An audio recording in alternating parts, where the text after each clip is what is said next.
മാത്രം വാചകവലി മാത്രം മനസ്സിലാക്കണം അല്ലെങ്കിൽ വാചകവലി അല്ല പ്രണയം എന്ന് പറയുന്നത്. അപ്പം പ്രണയം വേറൊരു കഴിവാണ്. പണ്ട് പോലെ അവരുടെ ഒരു ടൈം പാസ് വേണ്ടി ഇല്ലാതാൻ വേണ്ടിയിട്ട് അവരുടെ പ്രശ്നങ്ങളൊക്കെ കേൾക്കാൻ വേണ്ടിയിട്ടൊരു ചുമ്മാ ഒരു ബന്ധം എന്ന് പറയുന്നത് പലപ്പോഴും രത്നാകൃതി നിൽക്കുകയും അത് നിരൂപിക്കാവുകയും ചെയ്യുന്നു. ആ ഭാവത്തെ നിരൂപിക്കാവുകയും ചെയ്യുന്നു.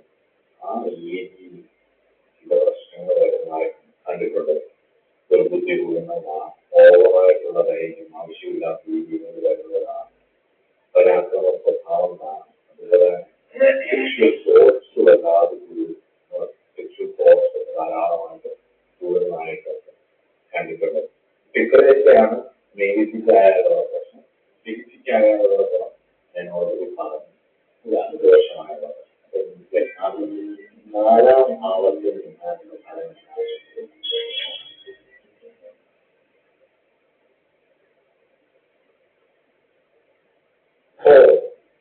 അല്ലെ നാലാം ഭാവം കംഫോർട്ട്, അവർ സുഖഭാവമാണ്, അമ്മയാണ്, അമ്മയുടെ പരമ്പരകളാണ്, പരദേവതയാണ്. നമ്മൾ അമ്മ വഴിയുള്ള എല്ലാം ചിന്തിക്കുന്നത് അത് വഴിയാണ്. ലക്ഷാധികം നായം നിൽക്കുകയും അത് ബെനിഫിറ്റ് ആവുകയും ചെയ്താൽ, ശുഭനാവുകയും ചെയ്താൽ അതിലൂടെ കംഫർട്ട് ഫാമിലിയായിട്ടാണ്. അല്ലെങ്കിൽ വീട്ടിൽ അത്രയും സുഖവും സന്തോഷവുമായി സാമ്പത്തികമല്ല, സാമ്പത്തികം കിട്ടും. പക്ഷെ അതിനേക്കാൾ ഒരു സ്നേഹവും സന്തോഷവും വീട്ടിൽ നിന്ന് കിട്ടും. അത് വലിയ ഭാഗ്യമാണ്, വലിയ സുഹൃതമാണ്. ഒരുപാട് കഷ്ടപ്പെട്ട എല്ലാം നേടിയിട്ടും വീട്ടിലേക്ക് വന്ന് കയറുമ്പോൾ വീട്ടിലോട്ട് പോകണോ എന്ന് ആലോചിക്കുന്ന ഒരുപാട് നാളെ എന്താവുമെന്ന് ചിന്തിച്ച് ടെൻഷനാകുന്ന ഓരോ മനുഷ്യർക്കും വീട്ടിലെത്തിയ ഒരു കംഫർട്ട് പ്ലേസാണ് ആക്ച്വലി. അത് കിട്ടുന്ന ഒരു സ്ഥലം എന്ന് പറയുന്നത് ഭാഗ്യമാണ്. രത്നാധികം നാളുകൾ ഉറപ്പായിട്ടും നല്ല ബെനിഫിറ്റ് ആയാൽ അത് കിട്ടും. 100% ഉറപ്പാണ്. ഇമോഷണൽ സെക്യൂറായിട്ട് ഒരു പ്രശ്നം വീട്ടിലുള്ളവർ കാണും, വീട്ടിലുള്ളവർ കൂടെ നിൽക്കും. ഒരു സ്ട്രോങ് ഫാമിലി ടൈം ഉണ്ടാവും. ഒരു അമ്മയായിരിക്കും മിക്കപ്പോഴും അത് ഹാൻഡിൽ ചെയ്യുന്നത്. നല്ല അമ്മമാരുണ്ടാവുന്ന ഒരു ഭാഗ്യമൊക്കെ. മാതൃദേവ പോകാതെ പറഞ്ഞാൽ നമ്മൾ സംസ്കാരം കുറഞ്ഞത്. പക്ഷേ കല്യാണം കഴിച്ചു കഴിഞ്ഞു അമ്മമാരുടെ പലപ്പോഴും ഈഗോ ക്ലാഷുകൾ കാണാം. അടിമത്തമായിട്ടുള്ള ഈഗോ ക്ലാഷുകൾ കാരണമാണ് പല കുടുംബങ്ങളും തകർച്ചകളായി. പക്ഷെ അങ്ങനെയുള്ള ജാതകം പരിശോധിച്ച് നമുക്ക് മനസ്സിലാവും എന്തുകൊണ്ടാണ് ഇവർക്ക് ഈ അനുഭവം കർമ്മ അനുഭവിക്കുന്നത്. ഇവിടെ ലഗ്നാധിപൻ നാലിൽ നിന്ന് നാലാം ഭാവത്തിന് ഒരു തരത്തിലുള്ള പേര് സംഭവിച്ചിട്ടില്ല. ചന്ദ്രനൊപ്പം ബലപ്പെട്ടാണ് സ്ട്രോങ് ടൈം ഉണ്ടാവും. ഫാമിലി നല്ല കാലത്തുണ്ടാവും. വൻവാഹനാദികളുണ്ടാവും. വീട്ടിൽ നിന്ന് സുധാനുഭവങ്ങൾ വരും. പ്രശസ്തി, സുഖം, കംഫർട്ട്, സ്വത്ത്, പാരമ്പര്യമായിട്ട് സ്വത്തുക്കൾ, നല്ലൊരു പാരമ്പര്യം സംസ്കാരത്തിന് ജീവിക്കാനുള്ള ഭാഗ്യം ഉണ്ടാവും. അമ്മയിൽ നിന്നും അനുഗ്രഹങ്ങൾ ഒരുപാട്, അമ്മ വഴിയുള്ള ഒരുപാട് അനുഗ്രഹങ്ങൾ കിട്ടും. അമ്മ ഉണ്ടാക്കുന്ന ഭക്ഷണങ്ങൾ ധാരാളമായിട്ട് കഴിക്കാൻ പറ്റും. അങ്ങനെയുള്ളവർ ഇഷ്ടപ്പെടുന്ന രീതിയിൽ എല്ലാ രീതിയിലും സപ്പോർട്ട് ചെയ്യാൻ കഴിയും. ഒരു മാതൃകുടുംബം അല്ലെങ്കിൽ കംഫോർട്ട്, ഒരു സെക്യൂരിറ്റി കിട്ടും എന്നുള്ളതാണ്. എന്നാൽ ലഗ്നാധിപതി നാലിൽ നിൽക്കുകയും അത് മോശമാവുകയും ചെയ്താൽ എന്തായിരിക്കും ഫലം? നെഗറ്റീവ് ആയാൽ എന്തായിരിക്കും ഫലം എന്നുള്ളത് നോക്കാം. ഓരോരുത്തരുടെ അറ്റാച്ച്ഡ് ആയിരിക്കും ഫാമിലി. പക്ഷെ അതിനനുസരിച്ച് ഒരു സ്നേഹം നമുക്കൊന്ന് ആൾക്കാർ തിരിച്ചു മനസ്സിലാവും.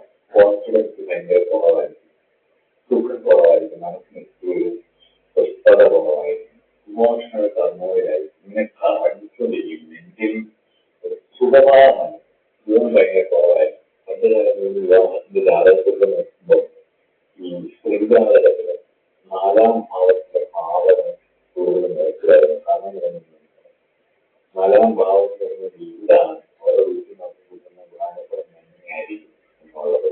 നാലാം ഭാവം സുഖഭാവമാണ്. അപ്പം ചാരിത്രികമായിട്ട് വളരെ ശരിക്കും ധർമ്മബോധവുമായിട്ട്, വിവാഹ ജീവിത ധർമ്മബോധവുമായിട്ട് വീട്ടുകാരുടെ നാലാം ഭാവത്തിന് ഒരുപാട് കണക്ഷനുണ്ട്. അതുപോലെ രണ്ടാം ഭാവം, അതുപോലെ ഈ നാലാം ഭാവത്തിലെ പാപഗ്രഹങ്ങൾ വ്യാഴത്തെ ഉണ്ടാകുന്ന ചന്ദ്രൻ, അങ്ങനെ കുറച്ച് കാര്യങ്ങളുണ്ട്. ഇപ്പോഴും മനസ്സിന് സഞ്ചരിക്കുന്നത് ശാന്തത ഉണ്ടാകും. ഇന്നത്തെ കാലത്തൊന്നും അസുഖങ്ങളല്ല. എന്നിരുന്നാൽ പോലും പണ്ട് കാലങ്ങളിൽ ഇതിനൊക്കെ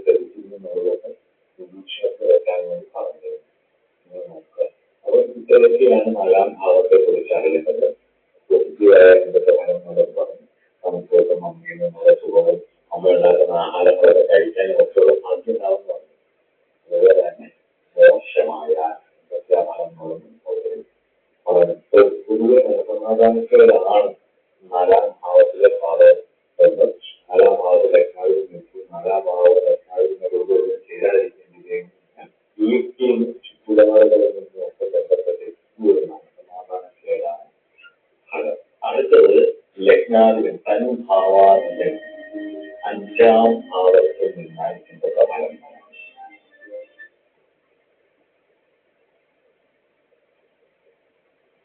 പ്രജ്ഞ, മേധ, വിവേകശക്തിയൊക്കെയാണ് അഞ്ചാം ഭാവം. ക്രിയേറ്റിവിറ്റി, ചിൽഡ്രൻ, ഒരാളുടെ സെൽഫ് എക്സ്പ്രഷൻ, അതേപോലെ കുട്ടികളിലെ പരമ്പര നിലനിർത്തും പരമ്പര, അതേപോലെ ഒരാളുടെ പ്രണയഭാവം അഞ്ചാം ഭാവമാണ്. ഒരാളുടെ റൊമാൻറ്റിക് നേച്ചർ അഞ്ചാം ഭാവമാണ്. സെക്സ്വൽ ബന്ധപ്പെട്ടതാണ്, പ്രത്യേകിച്ച് സെക്ഷൽ നേച്ചർ വേറെയാണ്, റൊമാൻറ്റിക് നേച്ചർ വേറെയാണ്. അത് അഞ്ചാം ഭാവമാണ്. ലവ്, പ്രണയം, ഫലമായ പ്രേമം, വാസ്തവത്തിൽ കരണ പ്രേമരൂപമാണ് പറയുന്നത്. ഫലമായ പ്രേമമൊക്കെ അഞ്ചാം ഭാവമാണ്. ഭക്തി അഞ്ചാം ഭാവമാണ്. ഉപാസനാദി വിഷയങ്ങൾ, മന്ത്രസാധന, ഉപാസന, പൂർവജന്മ സുഹൃതം, ഇതൊക്കെ അഞ്ചാം ഭാവം. ഇവിടെ ലഗ്നാധിപന്മാർ, ലഗ്നാധിപ ആ ഭാവത്തിൽ നിന്ന് ബലപ്പെട്ടാൽ, ലഗ്നാധിപ നക്ഷത്രവുമായിട്ട് നല്ല അടുപ്പത്തിലാണെങ്കിൽ, നല്ല യോജിപ്പാണെങ്കിൽ, ഈ പറഞ്ഞ കാര്യങ്ങളെല്ലാം നല്ല കഴിവുണ്ടാവും, നല്ലൊരു മനസ്സുണ്ടാവും, നല്ല ക്രിയേറ്റീവായിട്ട്, പ്രജ്ഞയും ഹൈലി ക്രിയേറ്റീവായിട്ട്, നല്ല കരിസ്മാറ്റിക് ആയിരിക്കും. പൂർവ്വപുണ്യമുള്ളത് കൊണ്ട് തന്നെ ഒരു നേച്ചർ അവർക്കുണ്ടാവും. എല്ലാവരും കെയർ ചെയ്യാനും സപ്പോർട്ട് ചെയ്യാനും കൂടെ നിർത്താനും മറ്റുള്ളവരെ ചലിക്കുന്നതും ഒക്കെ ഉള്ളത് ആത്മബോധം ഉള്ളിലുണ്ടാവും. ഷുഗറാണെങ്കിൽ അതുകൊണ്ട് തന്നെ ഭക്തി, സാധന, മെഡിറ്റേഷൻ, സ്പിരിച്വൽ പ്രാക്ടീസുകൾ ഇതിലേക്ക് വഴങ്ങുകയും ചെയ്യും. പൊതുവെ ഒരു സ്പിരിച്വൽ സോളാണ് ഈ ടെക്നോളജി 5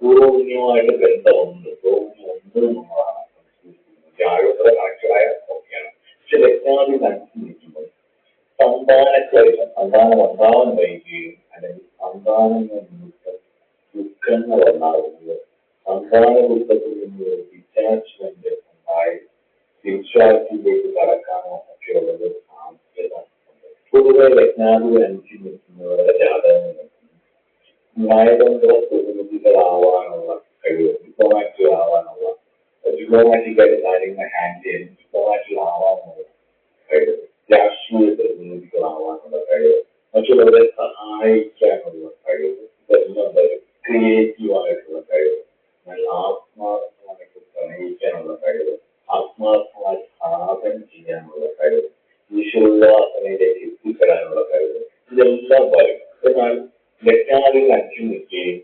പാവഗ്രഹമാവുകയും ചെയ്താൽ പരാജയപ്പെട്ടു, ഒന്നിൽ നിന്ന് മുകളിലേക്ക് പോയി പരാജയപ്പെട്ട് കുട്ടികളൊക്കെ